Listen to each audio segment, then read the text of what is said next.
Hello everyone, welcome back to my YouTube channel. आज के video में हम लोग देखने वाले हैं डिविजिबिलिटी रूल से रिलेटेड कुछ क्वेश्चंस। जैसा कि हमने पिछले वीडियोस में देख चुका है 11 तक सारे डिविजिबिलिटी टेस्ट। आज के वीडियो में मैं आपको ये भी बताऊंगी कि 11 के बाद जैसे कि 12 हो गया, 24 हो गया, 81 हो गया और बहुत सारे नंबर्स हैं, अगर उसकी हमें डिविजिबिलिटी निकालनी हो तो वो कैसे निकालेंगे। ऑल्सो हम इस पे बेस्ड कुछ क्वेश्चन करेंगे जो कि प्रीवियस ईयर क्वेश्चन होने वाले हैं, तो इस वीडियो को आपको एंड तक जरूर देखना है। चलिए बिना किसी देरी let's jump into the video.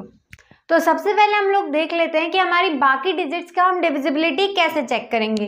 तो हमने प्रीवियस वीडियो में इन सब की डिविजिबिलिटी देख चुकी है, राइट, और उसकी मैंने शॉर्ट फॉर्म में यहाँ पे भी लिख दी है। अब फॉर एग्जाम्पल आपको जो है ना 24 की डिविजिबिलिटी चेक करनी है। कोई आपको नंबर दिया हुआ है और आपको देखना है कि भैया 24 से वो डिवाइड होता है या नहीं होता है। तो देखिए, आपको पता है कि कोप्राइम नंबर क्या होते हैं। क्या होते हैं कोप्राइम नंबर?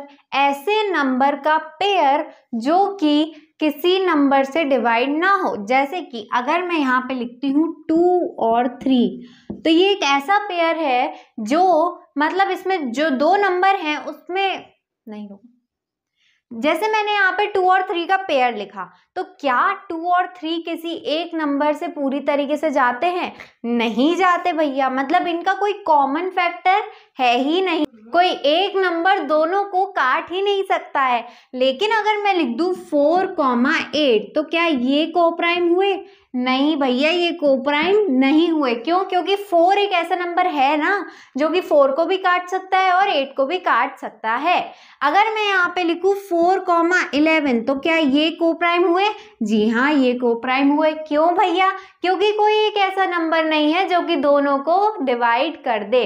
तो आपको समझ में आ गया कि कोप्राइम नंबर्स क्या होते हैं, ठीक है। अब यहाँ पे कोप्राइम नंबर की जरूरत पड़ी क्यों? देखिए, जो हमारा 24 है वो कैसे कैसे बन सकता है, मतलब कि किस किस के टेबल में आता है। 24 मतलब कि 1 इंटू 24, ठीक है, 2 इंटू 12, 4 इंटू 6 और 8 इंटू 3, ठीक है। तो ये सारे जो पेयर हैं इनकी ही मदद से हमारा 24 बन सकता है। अब इन पेयर में आपको एक ऐसा पेयर ढूंढना है जो कि कोप्राइम हो, मतलब कि कोई एक ऐसा पेयर जिसको कोई नंबर काट ना सके। तो यहाँ पे देखिए 1,24 तो हमें ढूंढना ही नहीं है, ठीक है। 1 वाला पेयर हमें नहीं देखना, हमें इन तीनों में से एक पेयर ढूंढना है। तो 2 और 12 क्या वो पेयर है? नहीं है, क्योंकि 2 एक ऐसा नंबर है जो 2 को भी विभाजित कर देगा और 12 को भी काट देगा। तो ये तो हमारा कोप्राइम नंबर नहीं हुए। 4 और 6 है क्या? नहीं है भैया। क्यों? क्योंकि यहाँ पे भी फिर से 2 एक ऐसा नंबर है जो कि 4 को भी डिवाइड कर देगा और 6 को भी डिवाइड कर देगा। क्या 3 और 8 ऐसा नंबर है जो कि कोप्राइम है? बिल्कुल। क्यों? क्योंकि भैया 8 और 3 में कोई कॉमन फैक्टर है ही नहीं, कोई एक ऐसा नंबर है ही नहीं जो कि दोनों को डिवाइड कर दे। तो हमारा पेयर कौन सा आ गया? 8 और 3 का, ठीक है। तो अगर कोई नंबर 8 से भी डिवाइड होता है और 3 से भी डिवाइड होता है तो वो नंबर 24 से भी डिवाइड होगा, ठीक। अगर मैं यहाँ पे लिखूँ 72, तो इसके फैक्टर्स क्या क्या होंगे भैया? 1 इंटू 72, ठीक है, 2 से भी जा रहा है ये, 2 इंटू 36, राइट। और किससे जा रहा है? 3 से, 3 इंटू 24, ठीक है। और किससे जा रहा है भैया? क्या ये 4 से जा रहा है? 4 1 4, हाँ 4 से भी जा रहा है, 4 1 4 और 4 8 32, ठीक है। और किससे जा रहा है भैया? ये जा रहा है 8 से, 8 9 72, और ठीक है। अब ये वाला तो हमें चाहिए ही नहीं। क्या ये कोप्राइम है? नहीं है भैया। क्यों? क्योंकि दोनों 2 से चले जाएंगे, ये कोप्राइम नहीं है। क्या ये कोप्राइम है? नहीं है भैया, क्योंकि दोनों 3 से चले जाएंगे।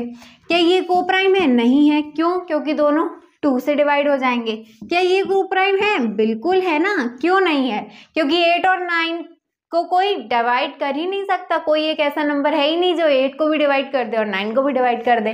तो अगर कोई नंबर 8 से भी डिवाइड हो जाएगा और नंबर 9 से भी डिवाइड हो जाएगा तो वो नंबर भैया 72 से भी डिवाइड हो जाएगा, ठीक है। तो आपको जो है ना एक ऐसा पेयर ढूंढना है। अगर आपसे पूछा कोई सा भी दुनिया का नंबर उठा लिया, आपसे पूछा 32 की डिविजिबिलिटी बताइए, आपको पहले लिखना है 32 के फैक्टर्स। अब उसमें आपको एक ऐसा नंबर ढूंढना है, ऐसा पेयर ढूंढना है फैक्टर्स का जो कि भैया क्या हो, कोप्राइम हो। कोप्राइम का मतलब क्या होता है, कोई ऐसा नंबर नहीं होना चाहिए जो दोनों को डिवाइड कर दे। अगर दोनों को डिवाइड नहीं कर सकता कोई नंबर तो वो पेयर क्या कहलाएगा भैया, कोप्राइम कहलाएगा। वो जोड़ा क्या कहलाएगा, कोप्राइम कहलाएगा। तो आपने एक कोप्राइम जोड़ा ढूंढ लेना है, ठीक है। तो यहाँ पे हमने समझ लिया।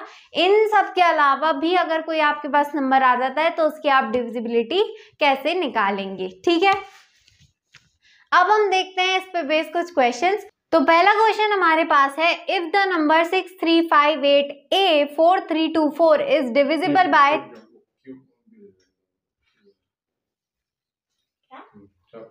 पहला क्वेश्चन हमारे पास है, if the number 6358A4324 is divisible by 3 find the smallest value of A। तो हमें कोई नंबर दिया गया है, ठीक है, जो कि कुछ डिजिट का नंबर है और उसमें से एक डिजिट को गायब कर दिया गया है, उसकी जगह पे A लिखा गया है। और अब वो जो नंबर है वो क्या है, वो 3 से जो है पूरी तरीके से जा रहा है, ठीक है। हमें नहीं पता कि A की क्या वैल्यू है।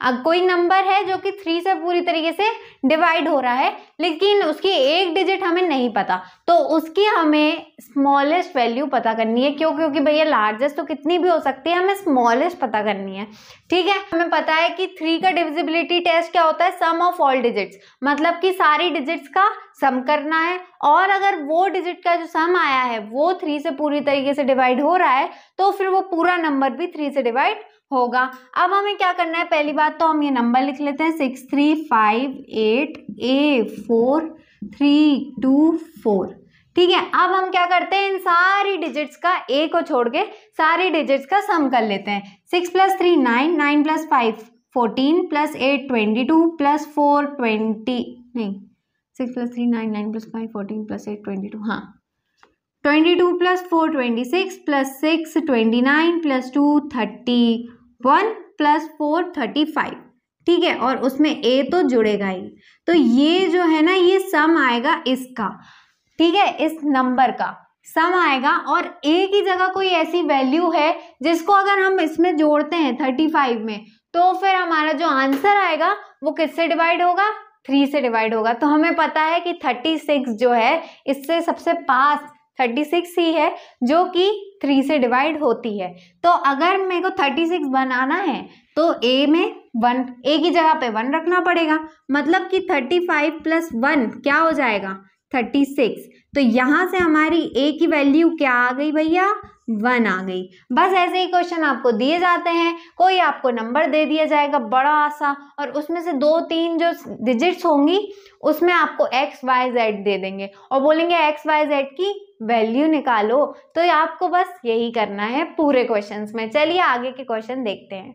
अब हमें दिया हुआ है 75425A33 इज डिविजिबल बाय 11। तो 11 का सबसे पहले हमें डिविजिबिलिटी रूल चेक करना है। तो 11 का है अल्टरनेट सम माइनस अल्टरनेट सम। अब इसका मतलब क्या हुआ भैया, पहले हम नंबर लिख लेते हैं 75425A33। तो अल्टरनेट का मतलब क्या है, एक को छोड़ के, मतलब यहाँ 7 पे हमने रखा, एक को छोड़ा, एक को छोड़ा, एक को छोड़ा और बस अब तो खत्म ही हो गया। तो अब यहाँ जहाँ पे हमारा पॉइंटर आया है वो हमें प्लस कर देना है। 7 + 4 11, 11 + 5 16, 16 + 3 19, ठीक है। तो यहाँ पे आ गया अपना 19। अब क्या करना है भैया, अब जो नंबर छूटे हैं वहां से जंप करना है। 5 से 2, 2 से A से 3, तो 5 + 2 7 + A, फिर 3 प्लस हो जाएगा 7 में, तो मतलब कि 10 + A। तो इसको हमें क्या करना है भैया, माइनस कर देना है, ठीक है। ये जो है ये मैंने आपको पिछले वाले वीडियोस में बताया है। अगर आपको ये नहीं समझ में आ रहा then you can watch previous videos, ठीक है। और ये जो चीज़ है ये तो ब्रैकेट में आएगी क्योंकि ये एक ही नंबर है, राइट। तो भैया जब ये चीज़ ब्रैकेट में आएगी तो सब साइन बदल जाएंगे, तो ये हो जाएगा 19 - 10 - A। अब यहाँ पे जो A की वैल्यू है ना, इसको रखने पे और इसे सॉल्व करने पे या तो आंसर हमारा 0 आना चाहिए या फिर 11 का कोई मल्टीपल आना चाहिए। मतलब कि 11 के जो टेबल में आता है वो आना चाहिए। ठीक है, तो हम 11 ही मान लेते हैं। तो ए की वैल्यू में क्या रखूं जो हमारा आंसर 0 आ जाए या फिर 11 आ जाए। 17 माइनस 10 क्या हो गया, 9 हो गया। 9 minus A is equal to 0 और 11।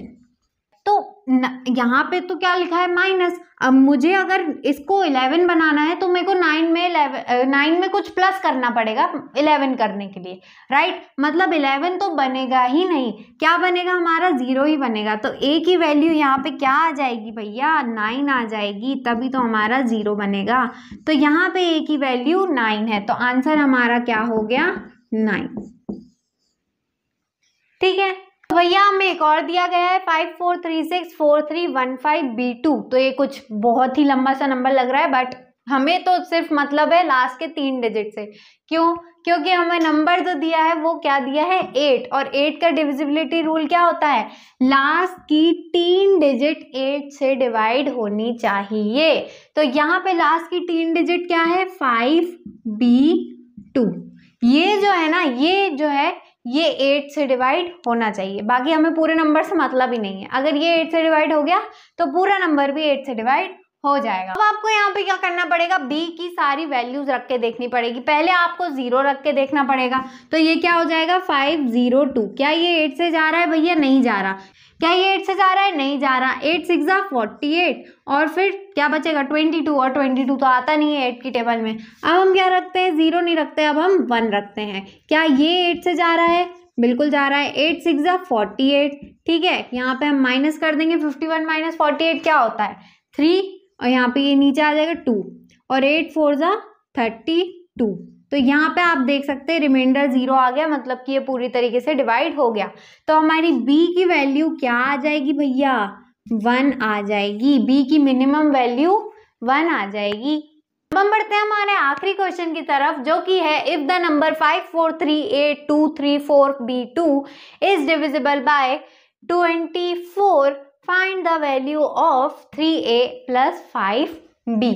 ठीक है, तो हमें क्या करना है, ये कुछ आपको अटपटा सा लग रहा होगा, बट ये अटपटा सा है नहीं। हमें क्या करना है, a और b की वैल्यू फाइंड करनी है और उसे इस इक्वेशन में रख देना है। ठीक है, तो हमारा आंसर आ जाएगा। तो अब भैया अभी मैंने आपको वीडियो के शुरू में बताया कि हमें क्या ढूंढना होता है, कोप्राइम पेयर ढूंढना होता है। वीडियो के शुरू में हमने 24 का कोप्राइम पेयर ढूंढ रखा है, जो कि क्या है 8 और 3। मतलब कि ये जो नंबर है ना, ये 3 से भी जाना चाहिए और 8 से भी जाना चाहिए, तभी ये नंबर 24 से जाएगा। ठीक है, तो अब हमें क्या करना है, सबसे पहले तो लास्ट की डिजिट पता कर लेते हैं, जो कि है b। ठीक है, तो 4b2। अब b की वैल्यू रख के देखनी पड़ेगी। b की वैल्यू अगर हम 0 रख दें तो क्या हमारा पूरा डिवाइड होगा, नहीं, क्योंकि 8 5 40, 2 तो रिमाइंडर बचेगा। अगर 1 रख दें तो 8 5 40, 12 रिमाइंडर बच जाएगा। 8 5 40, 12 फिर बच जाएगा, वो नहीं आता 8 के टेबल में। अगर 2 रख दें तो 8 5 40, फिर 22 बचेगा, वो भी नहीं आता 8 के टेबल में। अगर 3 रख दें तो 8 5 40 और 8 4 32। तो अब यहाँ पे जो है अगर 3 रख देते हैं, 4 3 2 कर देते हैं, तो फिर क्या ये 8 से डिवाइड होगा, बिल्कुल होगा। 8 5 40, नीचे आ जाएगा 3, यहाँ पे आ जाएगा 2, और 8 4 32। तो यहां से हमारी b की वैल्यू क्या आ गई, 3 आ गई। ठीक है, तो b क्या हो गया हमारा, 3 हो गया। तो अब हमारा नंबर क्या बन गया भैया, 543a234332। हमने b की जगह क्या रख दिया, 3 रख दिया, क्योंकि हमारी b की वैल्यू तो आई गई है। अब 3 का डिविजिबिलिटी कैसे पता करते हैं, सम ऑफ ऑल डिजिट, सारी डिजिट का सम करना पड़ेगा। अगर वो 3 से डिवाइड जाता है तो फिर हमारा पूरा नंबर डिवाइड होगा। ठीक है, तो सारी डिजिट का सम करते हैं। 5 + 4 9, 9 + 3 12, 12 + 2 14 + 3 17 + 4 21 + 3 24 + 2 26। और इसमें क्या जुड़ेगा भैया, a जुड़ेगा। अब आप बताइए भैया, अगर हम 26 में कैसी वैल्यू पुट करें जो 27 बन जाए, क्योंकि 27 3 के टेबल में आता है, 3 9 27। तो हमें 26 में 1 प्लस करना पड़ेगा। तो यहाँ से हमारी a की वैल्यू क्या आ गई, 1 आ गई, और b की वैल्यू क्या आ गई, 3 आ गई। अब यहाँ पर a और b की वैल्यू पुट कर देंगे, तो 3a + 5b, मतलब कि 3 × 1 प्लस 5 इंटू 3, तो ये हो जाएगा 3 प्लस 5 3 ज़ा 15, मतलब कि आंसर हमारा क्या हो गया 18 हो गया। देखना आप जल्दी जल्दी में बी की वैल्यू या ए की वैल्यू मत लगाए आना आंसर में, हमसे ये पूछा है, इसका आंसर बताना है, तो वो हमारा आंसर क्या है 18 है। ऐसे ही आपको क्वेश्चंस मिलेंगे कॉम्पिटेटिव एग्जाम में। I hope you like the video. If you did then don't forget to give a thumbs up because it takes a lot of efforts to record one video. Okay, also आप अपने friends को भी share कर सकते हैं ताकि उनकी भी थोड़ी सी हेल्प हो जाए। I will meet you in my next video. Till then take a very well care of your self and your family and bye bye.